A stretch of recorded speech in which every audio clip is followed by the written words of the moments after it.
close your eyes. It's midnight, and you're listening to the Ghost Story Guys.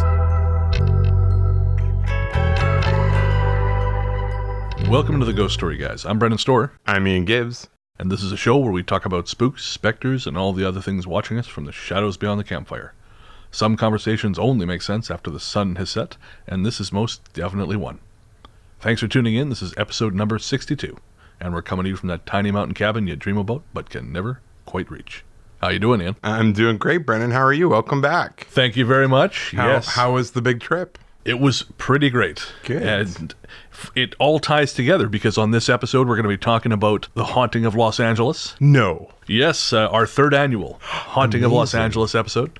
And I'm going to be talking about my trip, which included haunted AirB&B. Of course it did. Yes. Because I love to spend $150 a night, so I have to sleep with the lights on while staring at the doorway. So a regular night for you? Yeah, it is actually. Yeah. Just with fewer cats to and less crying. Yeah, well, no, not less. I'm still there.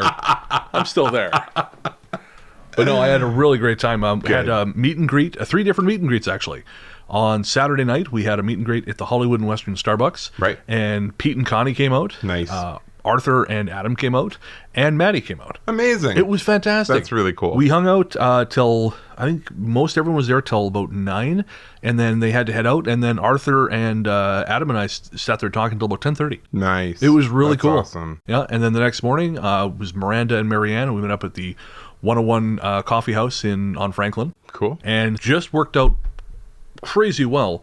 Our listener Ella from Melbourne, Australia, happened to be arriving in LA on my last day. That's amazing. I know, it was just perfect timing. So I met her downtown and showed her around downtown, showed her around Hollywood. She put up with my bullshit for better part of something like 6 hours. Oh my Lord. I know. The Australians are a tough people. It's the Outback. Yeah, it's what it is. Outback and dingoes. They're used to fighting for survival. That's right. That's awesome though. So you could truthfully say you had an intercontinental meetups. Yes, as long as we don't talk numbers and we just... Oh, no, don't do that. Yeah, That's not the important part. Right, okay. It's the experience. Yes, absolutely. I love it. So no, it was great. That's awesome. I'm looking forward to getting into some of these stories the guys found about haunting in LA. There's actually some unusual stuff in this one. Nice. I mean, there's a couple things you expect, but the story we're going to finish on is pretty unique. So, and it's, I don't know if I'd even call it, it's not a ghost story. It's just, we'll get to it. Cool. Before we do, though, we have a musical guest on this episode. They are Danny O and the Astrotones. This song came from Planet Astrotone. It's a bonus track from their debut album introducing Danny O and the Astrotones. And what kind of music is this for everyone? I found them via the surf tag. It's kind of like surf music. Barry, California. Well, that is why. Wow, you were on fire. I'm telling you. It's amazing. I did a whole surf episode on my radio show, Largely the Truth, my music show, and there was a bunch of groups there. I didn't realize there was this much surf music out there. I did not know it was a genre. I love the stuff. Yeah. So these guys have been great. At the end of the show, we're going to have some of their tour dates listed. So if you're in England, they're on tour, actually, I think right now and through the rest of the month. Very cool. So you can be able to check them out live. And it's fun music. I think it would be a great live show. And perfect for the summer. Exactly. Yeah. So you can find more from them at planetastrotone.bandcamp.com or on all the major streaming platforms. And, of course, via the link in our show notes. All right. I guess we just get to it. Perfect. We'll take a little break. And when we come back, The Haunting of Los Angeles, Part 3.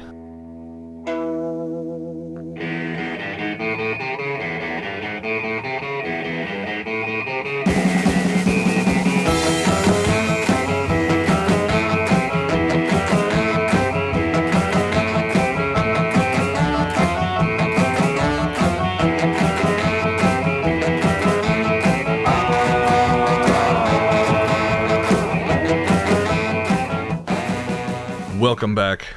As we said before the break, on this episode, we are going to be talking about the haunting of Los Angeles, where I have just returned from not that long ago. Triumphantly, I imagine. It absolutely, as I always do.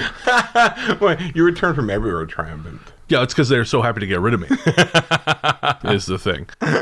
But, and the majority of that trip, such as it was, I'll be talking about on our Cabin Fever episodes, which we've changed, or the name changed to replace the water cooler. Right. For our $5 patrons. You can find more about that at patreon.com/ghoststoryguys. But the part of the trip I'd like to talk about, before we get on to the actual stories, was my friggin' haunted Airbnb. You're so funny, because you just pick up on this stuff all the time now. Well, I didn't. That's for the longest time after we left the 1218 studio. I gradually got less and less sensitive. So I noticed things less and less. And also, I became more adept at avoiding. That's what I do. And I've done this since I was a little kid. And maybe that's the problem. You came at this kind of later in life. Right. Where you believed. For me, it was as a little kid. So I think we're talking about that in relation to that house that we were in, where I just send out a vibe saying, nope. Don't come near me. Right. Nope. Don't want to know. That's it. Don't come near me. And whereas I just kind of stumble into things looking around. And that's the trick. Don't look. Yes. Well, so I got to my Airbnb, which was an apartment building in East Hollywood. And I walked in the door and immediately felt something. Oh, no. And I thought, okay, shit. Here we go. Here we go. In the apartment was fine. The apartment was totally fine. I thought, oh, well, this isn't so bad. Mm-hmm.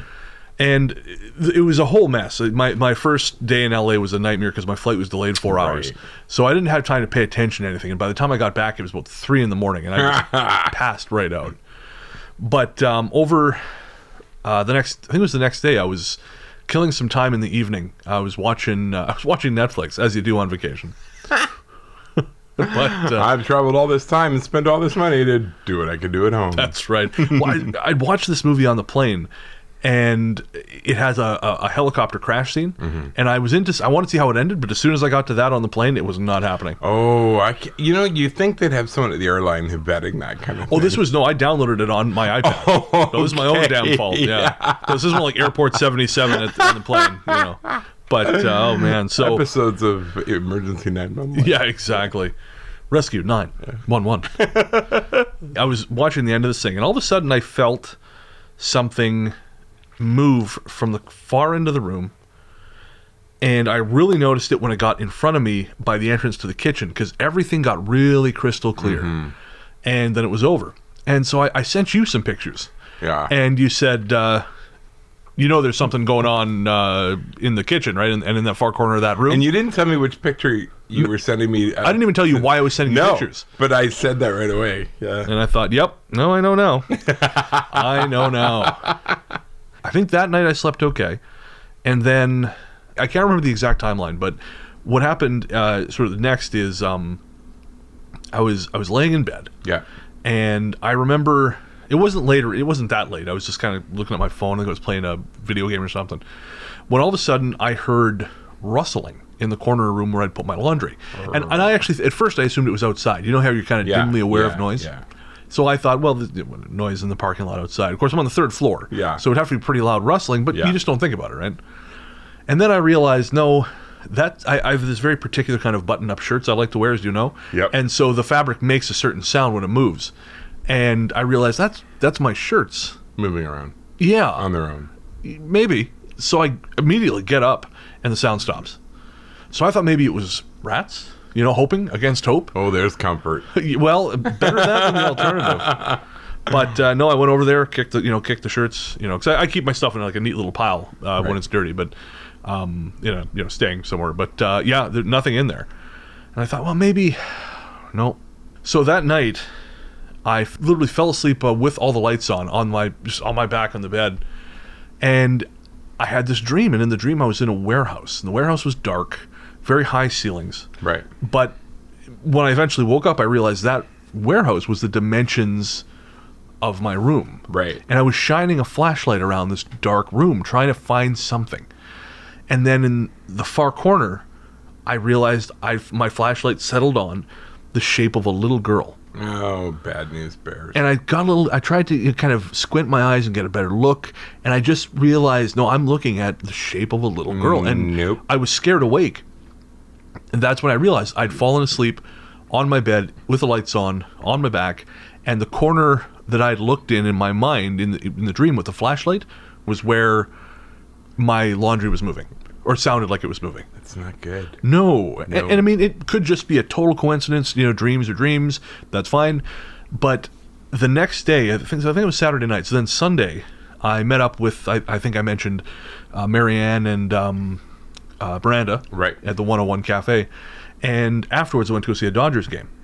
And as much as fun as it was, being in the same place as 50,000 other people is not my jam. I don't even like being in the same place as 50 people. No, that's fair. The way you were looking at me, I thought you were going to say I don't like being in the same place as you. Oh, I'm not that mean. Yes, you are. Well, if I really look deep inside. Yeah, exactly. That's why we try not to do that. Introspection is dangerous. That's right. Don't leave me alone with my thoughts. No. So the next day after the game, I went downtown, and I was cruising around checking out. There's the Last bookstore downtown. I like checking out the paranormal section, and I was just walking around, and I thought, geez, the Cecil is in downtown LA, and I've driven past it once in an Uber. Right. And for those of you who don't know, the Cecil Hotel is this enormous hotel in downtown Los Angeles, and infamous. Yeah, I mean, Richard Ramirez is said to have stayed there at one point. Of course, there have been, I believe, a handful of murders there. I know Elisa Lam, she was a UBC student who disappeared for a time when she was staying down there and was found in the water cistern on the roof. Not alive. No. And some very weird footage before she died. Yeah. Heartbreakingly weird. Yeah, I won't get into it because I know a lot of shows have, but it's the circumstances of her death were unusual, to say the least. And so I've always been curious about it. And the one time I drove past it, it was like the Eye of Sauron. It just felt strong, but I didn't really get a good look at it. Right. So this time, well, it was literally around the corner from where I was. Wow. And I thought, well, I'm kind of curious. Sure, because I would be too. I'm stupid. Yeah. And we're stupid. Yeah.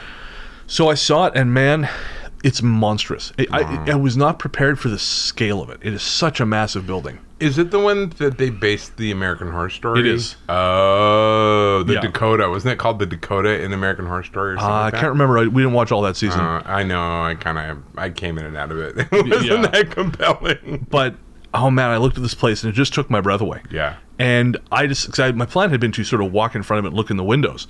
No, I didn't want to get any closer to it than across the street. Wow. But I forced myself to walk past it on the opposite side of the street. And the air was so thick and heavy. Right. Just pushing through it. I was starting to have a bit of a panic attack. I finally got over to the other side. And when I went back home later that night, this really curious thing happened. You know how we talked about after being out of the 1218 studio, my sensitivity went down. It's almost like, because we thought maybe sort of marinating it all the time makes you more likely to experience it. Yeah. So being out of it, it's not as much. This was like something just sandblasted off whatever protective layer I might have had. Wow. Because when I got back to the room, holy shit, you could really feel stuff there? Felt it. And I started seeing things move, black flashes moving in the corner of my vision. Not good. The last 2 nights, I had to sleep with the lights on. Wow. Because I felt like, actually the last night, I had to close the door to the bedroom because I felt like someone was staring at me from the hallway. And I just was waiting for someone to come around the corner. This is why you always sleep with the bedroom door closed, you fool. Closet and bedroom doors remain closed at all times. And the closet was enormous. It was until a walk-in the sun comes up. No, until the sun comes up. It doesn't matter if you need something from the closet. No. It stays closed. But what if the goddamn thing opens? On its own? Yeah. You leave. That's fair. That's fair. You find an all-night bus. And you stay on that bus until you see the sun. I did find an all-night diner, several all-night diners. That would work too. Lovely burger and fries at Norm's on La Cienega. But no, there are certain rules around doors. Yeah. Oh man, no, it was hairy. So anyways, nothing dramatic, but it felt strange. Yeah. And it got increasingly stranger. And so I wish I'd had more time because it wasn't really until Monday that I started to relax. Right. But also by that point I wasn't sleeping through the night because I couldn't take my eyes off the door. So I get that. Yeah. I want to go to the Cecil now. Have fun. Send pictures. I don't know. I think I'm pretty good at barricading myself. So I'd love to go in and just sort of walk around the lobby and stuff. Well, we actually, we won't get there just yet, but we do have 2 stories from people who either lived or worked in the Cecil. Cool. And nothing about them makes me think, boy, I need to go here. Okay, well, maybe it'll change my mind. I'll let you know. All right, so let's get to some stories from haunted Los Angeles, which is a very haunted place. Although, weirdly, it's actually hard to find stories from there. I think part of it is so big, it doesn't have a folklore. Maybe that's what it is. Right? Mario did Haunted East LA. Yeah. And so they've got a rich tradition of ghost stories in places like that. Yeah. But sort of at the macro level, it's hard to find online. 100%. I feel like it's more community-based. Yeah, exactly.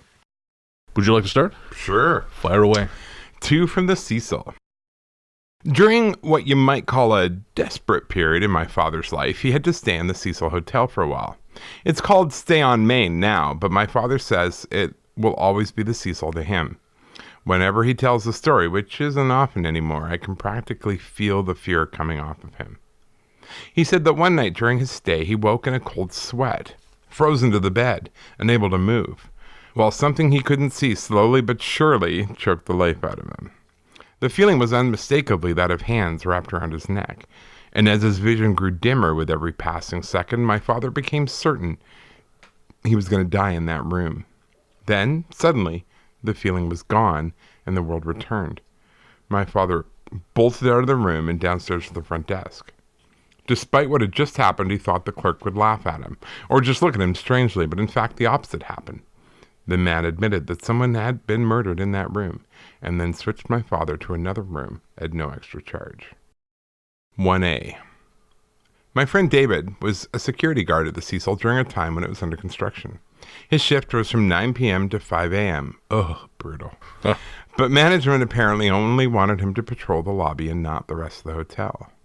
This was a while ago, and David may have said why, but I no longer remember what the reason was.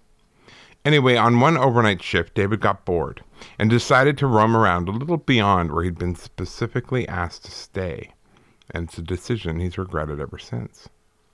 On his walk, the hotel is massive, David came to what he thought was a social room, an area where guests could mingle and socialize. It was dark in the room, and in the far right-hand corner stood a tall, black figure. Startled, David pulled out his flashlight and hastily lit up the spot where the figure had stood, only to find whoever it was gone. This shook him pretty badly, and as he walked the rest of the main floor, he felt like someone or something was watching him. Dave decided it was time to head back to his post and catch up on whatever TV show he'd been watching. An hour in, he started to doze off, only to be woken up to what sounded like a woman weeping. He called out to her, and the cries got louder. So he stood up and followed the sounds, which eventually took him right back to that same common room. This time, in the corner where previously a shadow of a man had stood, there was a woman with short hair weeping. David approached her slowly, asking if she was hurt, but there was no response, only more crying, her face buried in her hands. Then, once he was within arm's reach of the weeping woman, she walked through the nearest wall and vanished. David finished his shift and has never returned to the Cecil. Yeah, I wouldn't either. I mean, I wouldn't have taken the job in the first place, but as I've learned in LA, everyone has like 5 jobs. Yeah, So. exactly. Well, and David, sorry, dude, but you weren't the most exemplary security guard. Only stay in the lobby. David doesn't stay in the lobby. Keep watch. David falls asleep. Yeah, that didn't even occur to me. Oh, But yeah. no, you are fired, Dave. Yeah, but Dave, don't come back. Yeah, I think the ghosts were taking care of business. That's right. They're like, you can't protect us. You're out. Look at this asshole. He's asleep right now. Dave, you got to work as part of the team. Synergy, Dave. Synergy. I tell you, man, if I was a security guard in that place, again, you couldn't pay me to go beyond the lobby. I hear enough stories from the security guards who patrol Market Square at night. Oh, really? Oh, yeah, because we're there, for the Halloween walks, and it's almost always a new guard. Right. This last year, it's been the same guy for 2 years in a row. But I would say I've heard from 4 different security guards. And the interesting thing is, young, old, in between, they all tell you the same stories. Really? Yes. So I don't think I want to be a security guard anywhere. I almost became a security guard. Oh, Lord. When I was really hard up for work a few years ago, I took Brennan Storr, mall cop. That's right. I got licensed and everything. And then thankfully another job came along and saved me from that horrible fate. What an awful, awful job. But I couldn't do it, walking around these places at 3 a.m. because I will see something. Well, and plus and the then I will people die. who do. I mean, these men and women, they're far braver than I'll ever be. X-ray. I work for a physician in LA. I have to be vague about where, just in case. And a couple of months ago, while at work, I saw what I think was a ghost. My shifts are ridiculously long, often 15 hours or more, and so on my lunch break, I try to catch a nap in one of the X-ray rooms because, with the lights off, they're totally dark with no places for natural light to get in. On the day in question, I was woken up from one of these naps by what appeared to be a sort of iridescent, silvery greenish glow coming from one of the walls. I stared at the light until it started to take shape, eventually coalescing into the form of an elderly woman, who then started to approach the examination table where I lay frozen. I couldn't move, talk, or tear my eyes away from this approaching figure. It was truly terrifying, but then the next thing I knew, she was gone. There was a brief flash of light on the ceiling, and the room went dark. I knew right away it wasn't a dream, but rather that I'd been awake and something had happened to someone in my family. Somehow I knew that in my bones. Without even bothering to turn on the light, I reached for my phone and called my mother to tell her what had happened and to ask after my grandmother. She told me my grandmother was fine and that I should call her more, of course. So I agreed to do that once I stepped out to get lunch. When I made the call a few minutes later and told my grandmother the same story, she said she knew who I'd seen. Apparently my great-aunt Lupe, who lived in Bethesda, Maryland, had passed away only the day before. It's hard to forget hearing your grandmother validate your ghost story while online at Starbucks. My grandmother's confirmation put me at ease, and I didn't think much more about what I'd seen until seeing Lupe's obituary. We'd never been close, and I hadn't seen her for years, so we didn't know much about each other, but according to what I read, we had a lot in common. Lupe, it said, was a recovering alcoholic who'd been an active member of Alcoholics Anonymous for many years, even being a certified drug and alcohol counselor in order to better help those who struggled with addiction. I, myself, am a recovering addict, and at the time of Lupe's visit, I had been having cravings and started drinking again. Once I read the obituary, it all made sense. I guess energy never really does die. That's cool. And that reminds me of that one story we had. I don't remember which episode it was, but it was the guy who was power drinking beers at the house party. Yes. And something, I think it was like... Wasn't that you? Oh, yeah, that I remember now. Yeah, and he actually like snuck and hid and tried to drink beers outside. I remember that. And it was almost like something swatted them out of his hand or something. Yeah. And then on the way home, he managed to just avoid a DUI. That's right. Yeah. That was so. It's kind of nice to think that someone's out there looking after our dumbasses in the next life. No kidding. Dita and the doll. There was always something wrong with the South Central LA home that my aunt used to live in, though we never knew exactly why. My aunt's name was Dita, and she rented the house from her father-in-law Juan, who'd lived there for a number of years, but before moving elsewhere and putting it up for rent. According to Dita, Juan had purchased the house cheaply after it had been severely damaged in a fire and restored it himself. The cause of the fire was unknown, but it's believed to have something to do with the fact that it had been a crack house beforehand.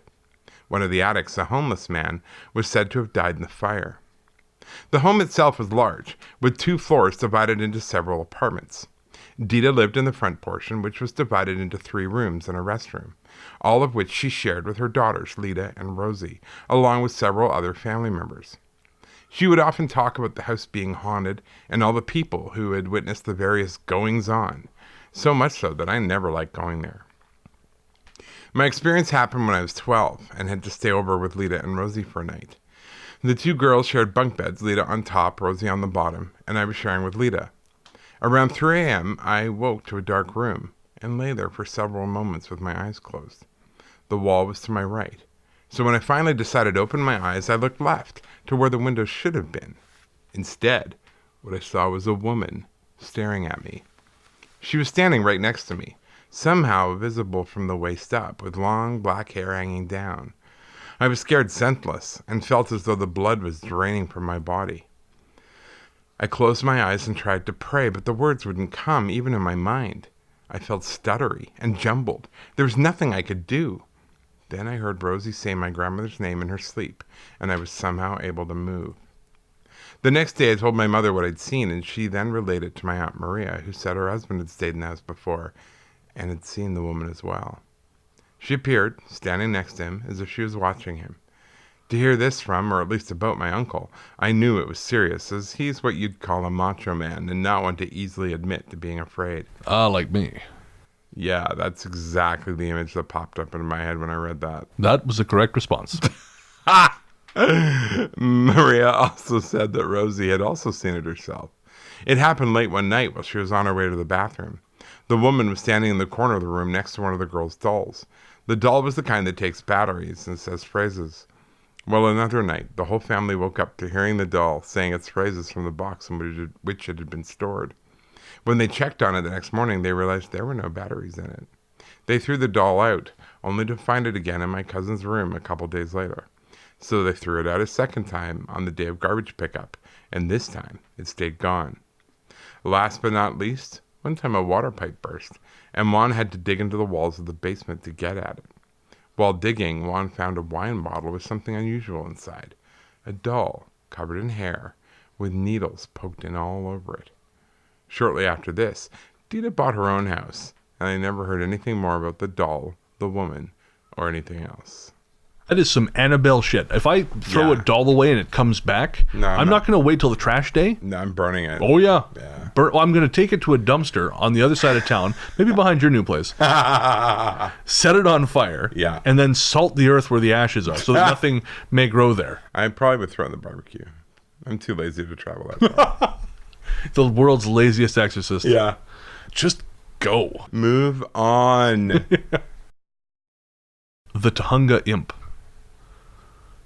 We found this online, as we do all the stories, but I loved how this person had written it so much. We didn't change much. Cool. Just sort of condensed it a little bit and took out a lot of F-bombs. I mean, really? A lot. Which for you to notice is right? exceptional. Yeah, exactly. I was telling you something. Mm-hmm.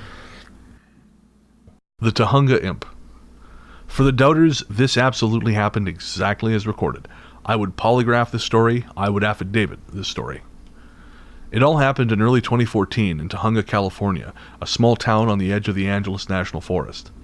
It marked the beginning of a series of strange events that occurred while I stayed in the area, which is a wonderful but dark little town whose longtime residents call its unusual vibe the Veil, and claim it helps them keep property developers away.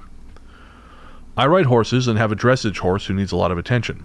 At the time, I was keeping him in a wonderful little barn in the Angeles National Forest near my apartment in town. For context, I'm a 5'9" athletic beef castle of a girl. I love that so much. Mm-hmm. I ride rank horses, can take a punch, and have generally sauntered through life feeling stupidly unafraid of most things and greatly overestimating my own abilities. Like the quintessential American dumbass, I'm one of those people who is sure they would have won Fear Factor like no problem. I was often the last person to leave the barn late at night, and would turn all the lights off, making the place pitch black. Darkness has never bothered me, and I sometimes hiked alone at night on the fire roads. For several months, this awful bitch of a horse trainer kept this beautiful horse named Irish penned up in a miserable box stall at the back of the property, in constant pain due to a serious problem called laminitis. He broke my heart, and I spent about an hour every night with him holding his massive head and assuring him things would be better soon. He was truly a sublimely wise and kind being. It was as if he wanted to comfort me, because I was so sad for him. One night I came out to care for my own horse, and Irish's stall was empty. He had finally been put to sleep, and I was so relieved. A weight lifted from my shoulders, and I imagined him in the next world, restored to youth and in tall grass. I worked my horse, groomed, fed, and put him to bed. As usual, I was the last person there, about 9:30 p.m., and I walked down the little road that ran between the horse corrals to turn off all the perimeter lights. The farm became impenetrably black, which wasn't unusual, except on this night. Every fiber of my being was alive with adrenaline. Something was there with me. Fuck. I froze, listening. The horses made their usual sounds, shuffling in their wood chip bedding, obscuring any sounds this thing could be making. I slowly reached inside my sports bra for the thin switchblade I keep there. Something was there, behind me, in the back area by Irish's old stall. A mountain lion? I dismissed the thought as the horses would be flipping out at the smell. Then I thought it must be a meth head from the river wash hiding out, planning to attack me once the lights go down, but no, it didn't feel like that either. Still, I felt like I had to say something, so I said, "What's up, motherfucker? You want to bang heads with me, bitch? You want to get perforated tonight? Let's go." I like this lady. No answer. I found myself thinking, somehow, that it wasn't human. The panic came then, and I tried to move down the little road as quietly as possible, sticking tight to the row of sheds, staying off the road itself. I had a huge new F-150 at that time, and as I got closer I got my keys out, hit the remote that lit up all the lights, and just ran for it. Really ran like something was after me and this could be life or death.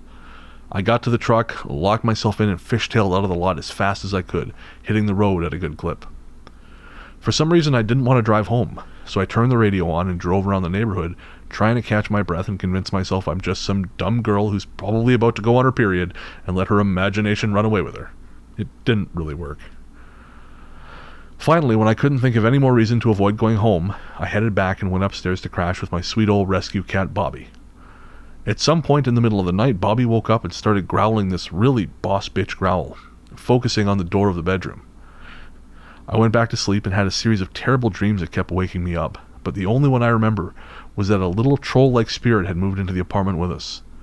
He was about 3 feet tall and was invisible, but had an outline kind of like the Predator, so you could perceive his form. He had short, stubby little legs, hobbit-style big feet. He was portly and had big, ugly, pointy ears that went past the top of his bald head. His arms were skinny and he had claw-like hands.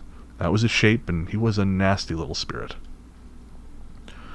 The next morning on the drive into the office, I called for my roommate. Not wanting to prompt her, I simply asked, "Hey girl, how'd you sleep?"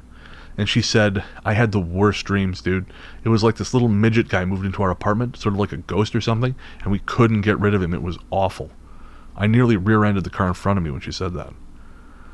I told her everything that had happened the night before, and she was pretty stunned. Afterward, I contacted a friend who knows more about these things, and he suggested we sage the apartment and practice some white light thing to do with building a protective layer around you. That seemed to do the trick, and afterwards both we and our respective cats went back to sleeping as normal. What's really interesting about that, there's a couple things. One, the Angeles National Forest. That place is, I'm pretty sure, in the Missing 411 books. Sure it is. Yeah. Makes sense, yeah.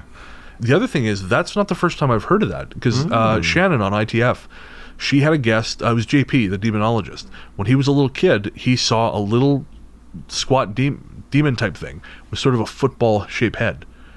And then when I was talking to a bartender in LA, I actually pulled a story of sleep paralysis with a creature that was, again, very, very similar. Oh, wow. Yeah, he grew up in El Centro, California, which is sort of outside San Diego. And he said that him and his brother slept in the same room in single beds on either side of the room. And one night, their door was closed, as usual, and you could see underneath the door the light from the bathroom, which was just outside the room. So that was always on. Well, he said in the middle of the night, he woke up when something pushed open his door.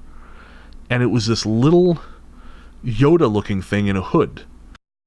The figure had barely visible red eyes, and it was apparently moving slightly above the ground. This guy said after he spotted it, he couldn't move, but he felt a pressure on the bed. Not on him, but on the bed. And the thing pointed at him.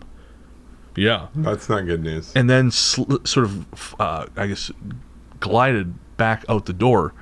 And the door closed almost all the way. And that's what I find really interesting, is that he woke up after that, he could move, and the door was still partially open. And it had been closed. Wow. So, I mean, that's physical proof something happened. Yeah. And then I guess he was listening to Coast to Coast Radio a couple years later, or many years later, and he heard a woman calling in with a story of seeing something very similar, both the same size. Right. So this really seems to be a thing. Interesting. Like gremlins or something. Wow. The Rolling Phantom of Sunland. And I just wanted to say thanks to Janet, who actually was responsible for putting us onto Sunland. Oh. Sunland is kind of right at the far end of... Sunland. I don't know. One of the two. And what's that, Big Tahunga Canyon? Yes. How do I really say it? That's right. Tahunga. Really? Yeah. Oh. But before we get going, Sorry. yeah. No, Janet, she mentioned the next time I'm in LA and I've got a car, I should go check out Sunland. She said it has a really unusual vibe. Oh, cool. And so we had a quick look around. And there's a sort of a local story about a haunted road near the dam. Right. But nothing we could really use for the show. Right. But then we happened to find this one. So okay. Thank you, Janet, for putting us onto that. The Rolling Phantom of Sunland. In August of 2006, I gave my friend a lift to his home on Big Tahunga Canyon Road on the edge of Angeles National Forest in Sunland, California. It was late, around 10 p.m., but my friend needed to get some things from his place, so we parked my Jeep in a small space on the side of the highway and decided I would wait while he went inside. The direction I was parked allowed me to see traffic coming down and out of the forest, but the road wasn't busy. Directly in front of me was a sharp bend in the highway, which went around the mountainside. And given how dark it was, I could clearly see any headlights approaching from in front or behind me. That highway is narrow, with sharp curves and no street lamps of any kind, all of which makes it notoriously treacherous, even during daylight hours. At nighttime, there's no way you could drive it without headlights, at least not while staying alive, which made the next part hard to comprehend. I began to see, to my utter astonishment, the shape of a car, but lacking any kind of illumination, coming around the sharp bend in front of me. My first thought was this person must be having trouble with their lights and be desperate to get out of the forest. But when the vehicle pulled up parallel to my car, I could see there was no one in it. It looked like an old and grayish-colored four-door sedan-type vehicle. It was moving slowly, and without any sounds of a motor or wheels. It was almost see-through. I just kept staring at it in amazement until it disappeared into the darkness of the highway. My friend returned a few minutes later, and I quickly told him what I'd just seen and that I was going to drive as fast as I could to see if I could catch up to it. I spun the car around and raced down the road, which had no exits or turnoffs for the rest of the way out of the canyon. Given how slow the phantom car had been going, I figured I had a pretty good chance. We never did see it anywhere, or any other car like it.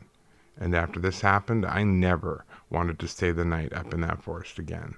Now, this is my stupidity taking place here, but I kind of want to stay the night in that forest now. Oh, God, Brennan, what is wrong with you? I know. And I know I have this sort of, fly against forests in general, because the forest will kill you. Yeah, so why would you want to go and spend the night in one that's particularly creepy? What's wrong with you? Just something about it kind of calls to me. Yeah, it's called suicidal tendencies. You need to get that fixed. That's what that is. Jesus. I don't even like staying in tents in non-haunted places. Well, no, I mean, I think if it actually came to it, I wouldn't do it because, tents can kiss my ass and so can camping. When we had the meet and greet at Hollywood and Western, Adam and Arthur were talking about how they listen to us while they're camping. And I said, I'm flattered you listen to us while you're camping, but why the hell are you camping in the first place? This is just a mistake. Were they able to defend it? Well, they had things like, it's peaceful and it makes us happy, but boo, nerds. I don't buy that. Stay home, turn the lights out. Right? Yeah. Just get one of those white noise generators like I have. You're I have right. one of those. There you go. You're in the forest. Yeah. You're on the ocean. It's fine. Flip the breaker on your main fuse box. Boom, you're camping. Problem solved. Problem solved. No hot water. No lights. No Wi-Fi or Netflix. It's perfect. Camping in the Middle Ages. I'm not sure. The Green Whirlwind. This experience took place in the late 1980s while I was working as a secretary at a business firm in Los Angeles, California. I had been working at that location for a while and had become comfortable with my daily work routine, tedious and dull though it may have been. The company was professional, my coworkers older than me, and quite conservative. I mostly worked the front reception area, often by myself, especially in the late afternoon when there was very little going on. One afternoon, before closing up the office, I was sitting at my desk working on some filing when something caught my attention. The front doors of the office, which were heavy glass and steel, began to rattle. I didn't really give it that much thought, but decided that since it was so close to closing time, it was worth securing the doors to make sure no one came in, and decided to keep me there longer. As I crossed the room to walk up, suddenly one of the glass doors blew open. Something came into the foyer through the opening, and then the door shut again of its own accord. The something that blew in is difficult to accurately describe, but I'll do my best. It was a swirling green mini tornado measuring approximately 3 feet tall. It was dense, still slightly transparent, and it just stayed there, rotating constantly. Once the tornado arrived, the air in the room changed perceptibly. It felt prickly and electric. The tornado began slowly moving towards me before disappearing completely, the entire incident lasting maybe 20 seconds. Once I got over the shock of seeing that thing, I ran over to lock both the front doors. Was this my imagination playing tricks on me? I said nothing to any of my coworkers about this incident because I didn't want to face any ridicule or be dismissed from my job. The next day, before heading off to work, I decided to have one last cup of coffee with my husband. After we settled on the sofa in our living room, I recall scrolling through TV channels and hearing a sudden loud popping noise. Then, from beside the entertainment center, the green mini tornado reappeared. I couldn't believe I was seeing this thing in my own home now, and in the presence of my husband, who could also see it. I remember jumping up from the sofa and spilling coffee all over my lap, while my husband had a look of total disbelief on his face. Again, within seconds, it disappeared into thin air. Thankfully, that was the last time I saw the mini tornado anywhere. Yikes. Right? What the hell is that about? Yeah, no. See, stuff like that it sort of makes me think maybe there is a God because he just likes messing with us. Hey, she's bored at work. Here's a tornado. You figure it out. Figure it out. That kind of reminds me of a story from Revelstoke. I don't know if it's in my book, A Strange Little Place, available everywhere fine books are sold. God. But it was, people saw what they thought was a helicopter. Right. But then they realized it wasn't disturbing any of the trees around it, and it had sort of a green fog. Yeah, they submitted the account anonymously, and I followed up with them. It was sort of via email exchange. They would not talk to me in person. Wow. Very cagey. Wow. So they were, whatever it was, they were really shaken by it. Wow. Our next story is called The Smiling Woman. Sometime in the summer of 2011, I was on my way to my girlfriend's house for some late night fun. That sounds like a booty call. I was on my bike, riding down a hill, only a minute or two away from my house in Hawthorne, when I saw a young woman dressed all in black making her way up the same hill on the opposite side of the road.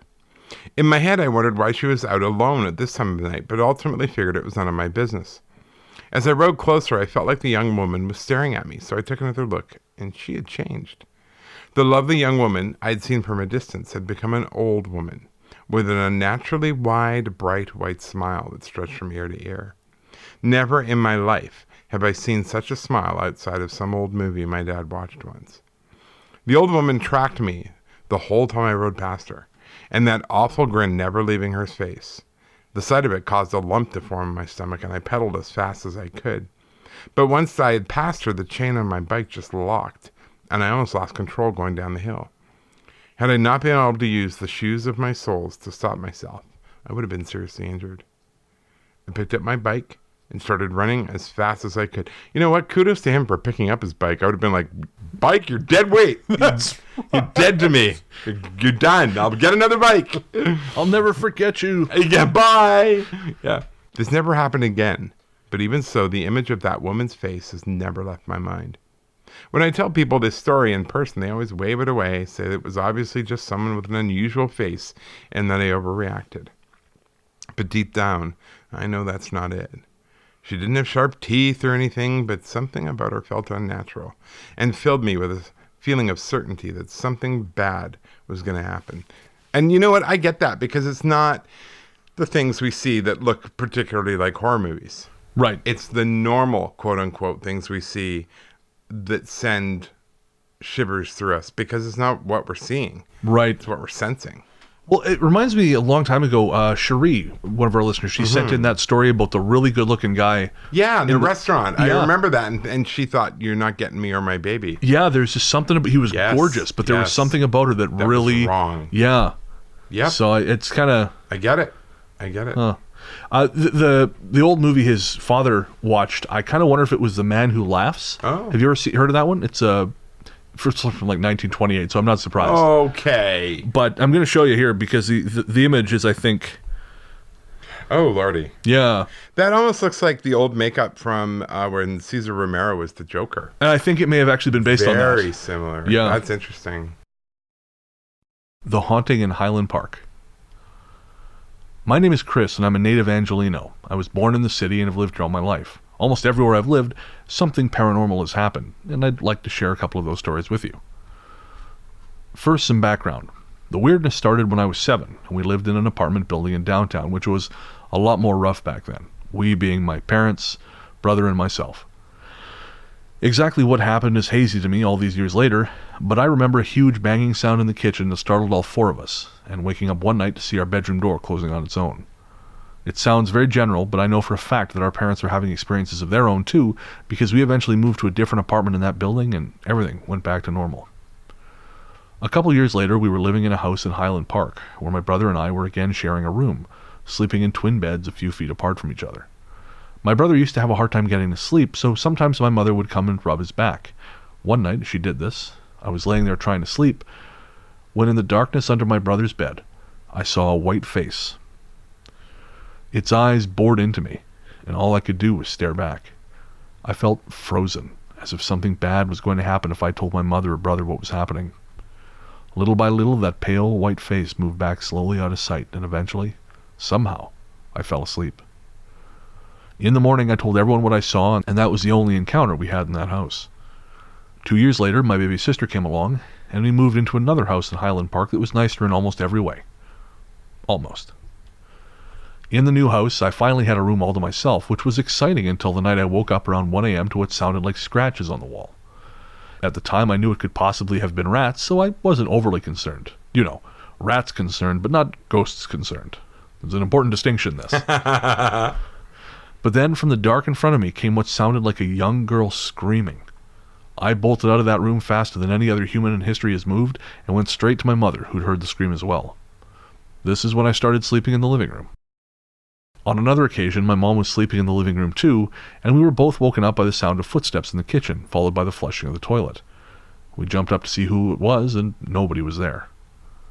I finally saw something several weeks later, again around 3 in the morning. By this time, I was sleeping in the living room full time, and so I woke up to see a little girl of maybe 10 years old standing across the room from me.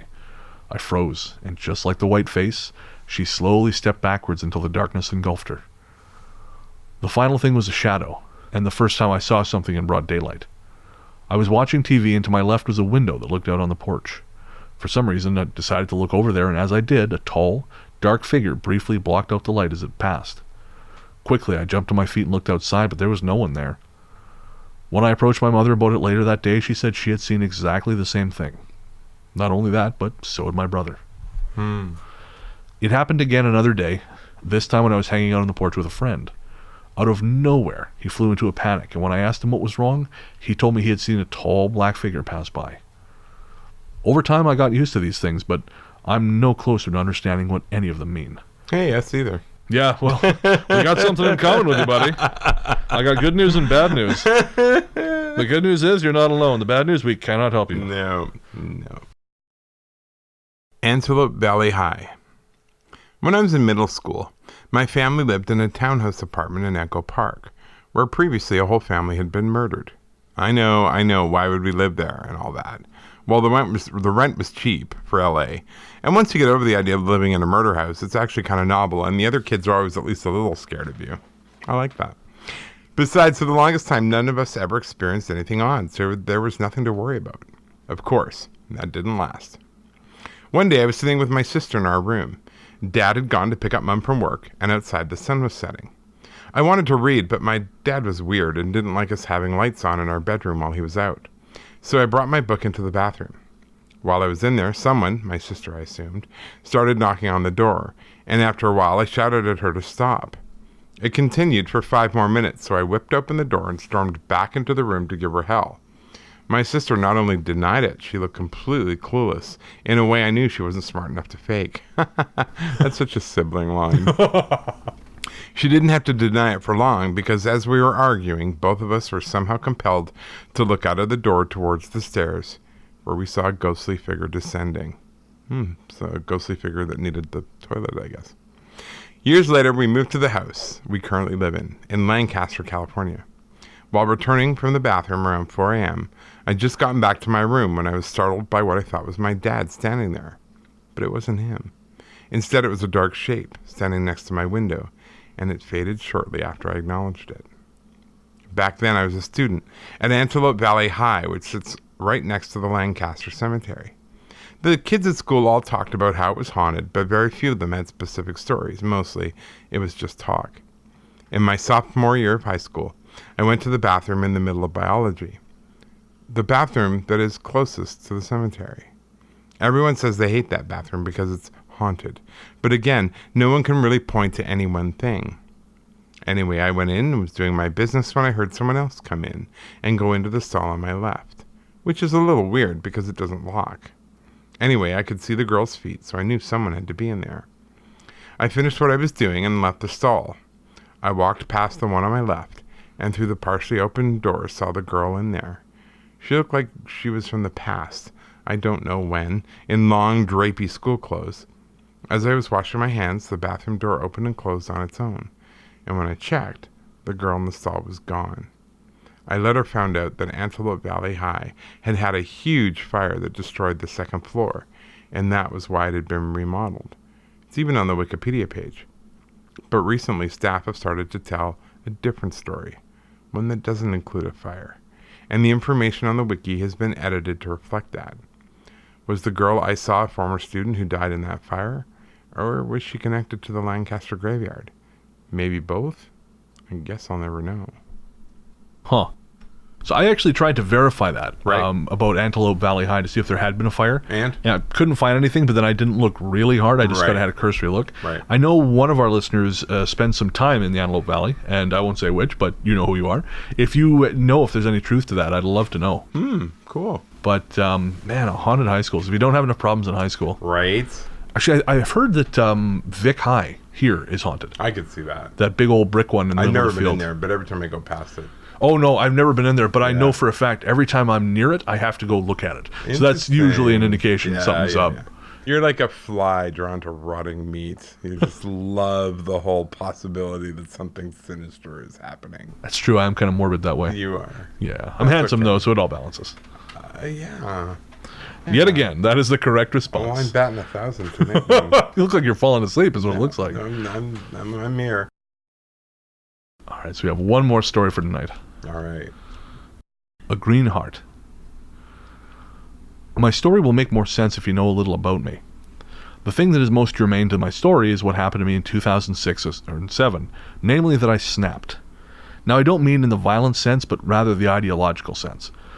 Something inside me decided it could no longer stand by and watch neighborhood gentrification happen. Not only were the poor being slowly but surely shuttled out of their homes, but beautiful pristine woodland was being leveled to make way for awful, ticky-tacky Lego bricks that served only as ostentatious showcases for excessive personal wealth. I became unable to stomach the idea of the destruction of our natural heritage, or any heritage at all. It made me sick. I became a quiet activist. While I've never been to a protest and I don't chain myself to trees, I study the local laws of any given location, then go for the jugular. It's a hard slog, and sometimes I feel stretched to the point of breaking, but it works. In 2013, my husband and I journeyed to America from Australia. We went specifically to Los Angeles to visit some of his friends. I had known these friends socially for some years, and while my husband has stayed in their home many times, this would be my first visit. We arrived at their place late in the afternoon after spending the morning with some other friends. By the time we arrived, a barbecue party was in full swing with maybe 10 guests. We spent the rest of the day and evening in their backyard. Their house is of a modern design, open plan, long floor-to-ceiling windows. To be honest, the house itself is not to my taste at all, but it's got a great atmosphere. The garden is well established, and very much to my taste.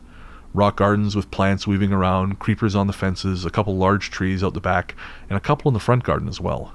Spending all that time out there was quite lovely. After a full-on day at about 11 o'clock, I started feeling pretty tired, so I decided to prepare for bed. I said goodnight to everyone and went inside. Once in our bedroom, I realized the bed hadn't been made, and as I didn't know where the linen was, decided to kick off my shoes and have a nap on the couch. When I woke up, the lights were off, and all was silent.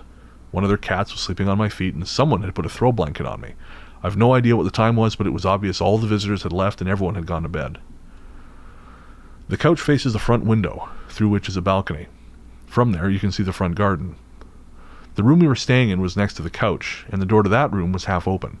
As I sat up, I could tell my husband was asleep in there. I was tempted to join him straight away, but it looked so peaceful out on the balcony, I decided to step out and take it in before going to bed.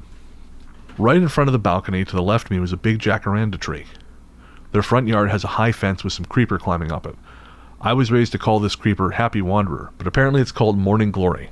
Whatever you call it, I love this creeper, so my attention was soon drawn to the Morning Glory on the fence. Next to the Morning Glory was a tall gum tree, and I found myself looking from that to the other trees, plants, and soil and thinking, this garden could be home in Australia. As I was thinking this, something happened that I can't really articulate very well. The big jacaranda next to the balcony, just in front of me to my left, sort of bent one or two of its branches down towards me, so it was touching the backs of my shoulders. In this moment I felt transfixed but not afraid, like I could cry but in a nice way. I looked up to the rest of the tree and half whispered, "Hi." What else could I do? I can't say how long this lasted, maybe 20 seconds, maybe longer. Then the branch or branches returned to their normal resting position steadily, just as they lowered. I wasn't scared. Instead, I felt calm, like I'd received some kind of blessing. I didn't know where things stood paranormal-wise with this family, so I didn't bring it up, but I told my husband the next chance I got, which was the following evening. He didn't have an explanation either, and like me, had never heard of it happening before. I like to think trees have some as-yet unknown ability to manipulate their limbs in our time. That is to say, I believe trees experience time differently to us. They argue with each other, form friendships with each other and animals. These individual histories can be read in their shape, the way they react to surroundings, just as our histories can be read in our own behavior. I know some people believe trees have humanoid spirits, but I think this is just human ego. However, I do believe trees can be a home for other entities, just as they are home to animals, perhaps even a doorway to another realm. But as for their individual identity, I believe they are their own entity. They're trees, and they're magnificent just the way they are. That's nice. Pretty cool. I've never heard that before. No, I haven't either. Groot macking on your wife? That's pretty cool, though. And you know what? When I think of Los Angeles, I do not think of the natural greenery. It's just not something that I think about. No, I mean, I get why it would look at home in Australia because it's another place with no water. Yeah. It does make a lot of sense.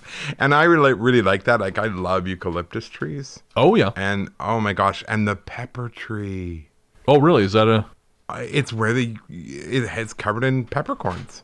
Oh, okay. So someone said, oh, yeah, that's a really beautiful pepper tree. And I'm like, wait, what? And I walk up and I do this and I smell and it's pepper. No way. And they have all the little peppercorn balls on it. I guess it makes sense. I just never think about where this stuff comes from. I don't know plants. See, I'm fascinated by that. I think that's amazing. Cinnamon. Where does cinnamon come from? The grocery store. The bark of a tree. My cupboard. The bark of a tree. Really? Yes. I had no idea. Chocolate? The fridge? Oh, never mind. I'm roughly familiar with the story of chocolate. Okay, good. Yeah, no, I'm just messing with you. Cloves? Fridge. No, I know so little about the stuff. I know, like, mint and what's that crap I helped you move the other day? Rosemary. That's it. Yeah, that stuff I'm familiar with. Like little herb garden-y stuff. Yeah, but not the big stuff we buy from, like, the grocery store in powdered form. That's it. No, I just never think about it. It's really neat. There's a lot of really cool stuff. And when you start seeing this stuff in its natural form, it's like, oh, wow. Like the pepper tree, I've never seen that before. And I was like, this is amazing. That would be. Actually, I remember seeing the things that produce pine nuts when I was in the desert. Piñones, I think they called them. And that was really cool. Again, they're expensive. Are they? Pine nuts are crazy expensive. They make, is it pesto, right? Yeah. Or you can, like, brown them up and throw them in with some other dish, and they're so good. I don't know that I've ever tried them.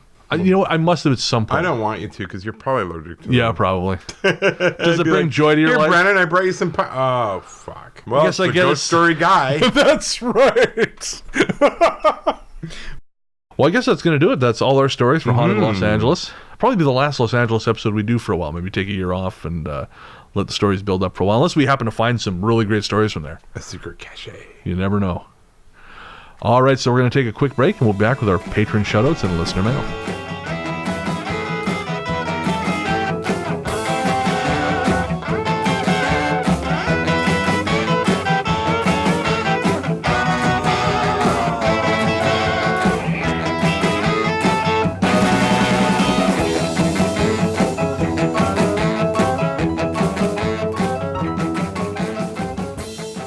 Welcome back. Thanks to our wonderful staff, Luke Greensmith, Anthony Germaine, and Sarah Kent for their help putting this episode together. It's so weird to say that, our staff. Because we used to say our researchers, and then plus Sarah. I just thought, well, no, they're all just doing their thing. That's and right. We would be hooped without them. Totally. So, thanks to those guys. And lady. I can't navigate these complex waters. Oh, my God. These people? Folks. There we go. Can't go wrong with folks. Thanks, folks. So I guess first up, we'll do our patron shoutouts. Of course, we'd like to thank all our patrons, but we'd especially like to thank our newest patrons. They are James Scott Zapansky, Alice Houseman, David Grinstead, Travis Mills, Jennifer Donner, Julie L., Mike Beatty, James Cossack. That's what I would have thought. James Cossack? Question mark. James Cossack. Noel Jim, Carter Burks, Melissa, Ella Noon. And Ella was the listener who I hung out with in LA. Very cool. Yeah, so she has joined up. So thank you so much, everyone. We can't tell you how much we appreciate it. 100%. It's just the greatest thing ever. Yeah. And as I said, I'm back working now, but when I wasn't, you guys helped me pay my rent, and I just can't tell you. If you told me that was going to be possible when we started this Patreon, I would have slapped you in the face. I practically did when you said start the Patreon. Yeah, you did. Yeah. Thank you for supporting us and letting us kind of live this dream, because it's pretty wild. It's pretty crazy. If you'd like to join our ranks, head on over to patreon.com/ghoststoryguys. We have tiers at the $5, $10, $20, and $50 levels. You can get everything from exclusive patron-only stickers to access to our live shows, our monthly live shows, which we just did earlier tonight before we came here. You also get Ian's smash hit Christian country album, Aware of Wonder. There are art cards of my night photography. There's some exclusive ringtones, all kinds of stuff. It can be yours if you just head on over to patreon.com/ghoststoryguys. Next up, we have listener mail. Our courteous and efficient staff is on call 24 hours a day to serve all your supernatural elimination needs. We're ready to believe you. Again, we want to thank everyone who writes into us. We read every message we get. We may not respond personally to everyone now at this point, just because it is enormously time-consuming, but we love the messages, and we are, of course, saving up for our next Listener Stories episode. Absolutely. So please send us your stories. We'd love to hear them, and we'll read them on air when we can. Yeah. And we will always name-check you on the show. And to that end, we'd like to thank, for writing in this time, Raven, Shannon, Rebecca, Darby, Neil, Madison, Jackie, Victoria, Gustavo, Anna, Megan, Ravi, Heather, Mel, Carolyn, Heather, Sam, Ryan, Leslie, Sarah, Jenna, Selena, Danny, Caitlin, Ty, Sarah, Kathleen. Nicole. Thank you so much, guys. Again, it just means the world to us that you want to reach out and tell us your stories and share with us. And again, we're going to get back to as many of you as we can, but rest assured that we've read everything you sent. And it just means a ton to us. Actually, I was contacted on Instagram recently by someone who said that they were going through a period of anxiety, and listening to our show helped them relax. Nice. And that was pretty cool. Nice. And also, funny enough, I recently helped you move. And I posted a Instagram video of me bitching about this, and this person commented, and I'm sorry, I can't remember your name, but she's a photographer who's just followed me on Instagram now, but she said that she got our voices mixed up. She thought my voice came from you and your voice came from me. Oh, that's funny. And just the idea of our voices swapping has given me night sweats, and I may never sleep again. You'd be lucky to have this voice of golden tone. Whatever, mouth breather. Stay down, fried chicken. Whatever. If you want to get a hold of us, send us an email at ghoststoryguys@gmail.com. And we're also at Facebook at facebook.com/ghoststoryguys. We're on Instagram at @theghoststoryguys. And we're on Twitter at ghoststoryguys. So we're pretty much everywhere. We are. If you want to find us, we are. We're like Walmart. That's right. But with no money. Yeah. And we don't impress anyone yet. Yeah, we're working on it. You got to build up to these things. Right. Yeah. We'd like to thank our musical guest, Danny O and the Astrotones. The song was It Came from Planet Astrotone. That's from their brand new album, Introducing Danny O and the Astrotones. You can find more from them at planetastrotone.bandcamp.com or on all the major streaming platforms. The band is on tour through the summer and fall, all of in the UK. They're actually a London band. And you can find full dates on their website at planetastrotone.com. But I'd like to read out a couple dates, just so you know in the coming days. If you are nearby, maybe you can check them out. They're playing on July 10th at the Admiral Bar in Glasgow, July 11th at the Temple of Boom in Leeds, on the 12th at the Station in Cannock, the 13th at the Wilbraham Club in Preston, and the 19th at Nambucca in London. And the 20th at the Rifle Club in Portsmouth. Again, if you want to hear more, head on over to planetastrotone.com, follow the links, and if you do head to one of their shows, make sure to get a picture for us, and we'll post it up on our various social media feeds. Again, that was Danny O and the Astrotones with a song, It Came from Planet Astrotone. So nothing else coming up in the summer. Ian's doing ghost walks. If you end up in Victoria and you want to do a ghost walk, just send us an email, ghoststoryguys@gmail.com, and we'll try and arrange a night where we can do that. And I don't do them that often anymore. People should know that. So I don't want you to be disappointed and be like, I'm coming in on a Tuesday. Yeah, that's the thing. I guess we should make it clear because there's some confusion sometimes. Yeah. Ian does not personally, he doesn't own the company that does ghost walks. Ian's an employee for the company that does ghost walks. No. So if you do, but he does do them some nights. So we can possibly make that happen. And if you're visiting Victoria, you just want to hang out and get coffee, we might be able to make it happen. Send us an email and we'll do what we can. But we always like to say we're like vampires. You have to invite us. That's right. We're never going to ask. So if you want to do it, you got to let us know. Yeah. And again, ghoststoryguys@gmail.com is probably the best place to do that. Yeah, definitely. Speaking of ghost walks, the company that hosts them, Ghostly Walks, has launched their own limited series of podcasts about haunting in Canada. If you want to check that out, head on over to ghoststoriesofcanada.podbean.com, and you can find, I believe it's 13 episodes. Yeah. Ultimately, that will be there. And it'll tell you a little bit more about haunting in this wonderful country of ours. Nothing to do with me, just so we're clear. You're not going to go over there and hear either of us. No. This is, it's completely separate from us. We just said we'd give them a shout out on the Zach, who will be doing that podcast, is one of our longtime listeners. So yes, absolutely. It's pretty awesome. I guess that's going to do it. Yeah, I think we're done. We'll be back in 2 weeks with another show, and until then, into the darkness we go.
I'm glad you have the story because I can't pronounce that. Oh, great. I hadn't hard enough time with Juan. Such a man of the world. I am. Intercontinental Ian. I've had no complaints. Never tell me that again. The Tahung. Are we done? Welcome to Beef Castle. May I take your order? Nope, none of that works. I don't know much about sex, but I know that none of that made sense. Well, then you're doing it wrong. I'm not saying that one. Okay. Fuck you. I thought you meant our podcast. Oh, no. You're like, I don't even know. Fuck this. No, this is literally what I live for.